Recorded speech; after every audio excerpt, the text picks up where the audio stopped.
ছুটির দিনের সকালটায় ভোর থেকেই ক্রেতা বিক্রেতাদের ভিড় রাজধানীর কাঁচা বাজারে। নতুন বছরের শুরুতে সবজির দাম দর নিয়ে স্বস্তি দেখা যায় ক্রেতাদের মাঝে। গত সপ্তাহের তুলনায় প্রত্যেকটি সবজিরই দাম 10 থেকে 15 টাকা করে কমেছে। আজকে বাজার দরটা তরকারি মোটামুটি কিনার মতন আর কি, মানে যেটা কালকে 40 টাকা ছিল এটা আজকে 30 টাকা পাইতাছি।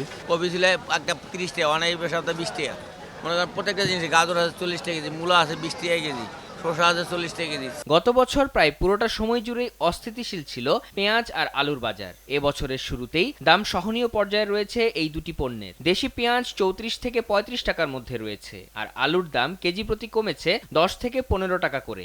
গড়ে আলুর দাম এখন কেজি প্রতি 30 থেকে 32 টাকা। এক সপ্তাহ আগে তো বাজার অনেক বেশি ছিল, 48 টাকাও বিকছে আলু, এখন তো আজকে বিকে 30, 28।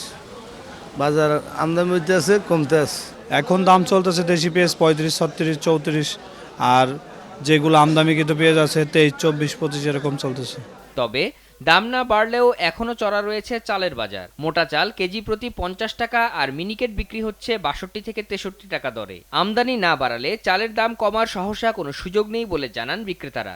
মিনিকেট এখন আপনার 61-62 টাকা চলতেছে বাজার, আর 28 চলতেছে আপনার 49, 50, 48 এরকম আর কি। এখন তো নতুন ধান উঠতেছে, যেহেতু নতুন ধান উঠতেছে, তারপরে এখনো পর্যন্ত এইরকমভাবে হঠাৎ করে দাম বাড়ার পিছনে তো সেরকম কোনো যুক্তি দেখছি না।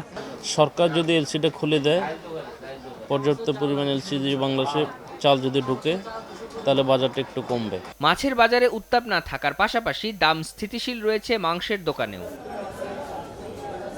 নিত্য প্রয়োজনীয় জিনিসপত্রের দাম নাগালের মধ্যে থাকবে নতুন বছরে, এমনটাই প্রত্যাশা করছেন সাধারণ মানুষ।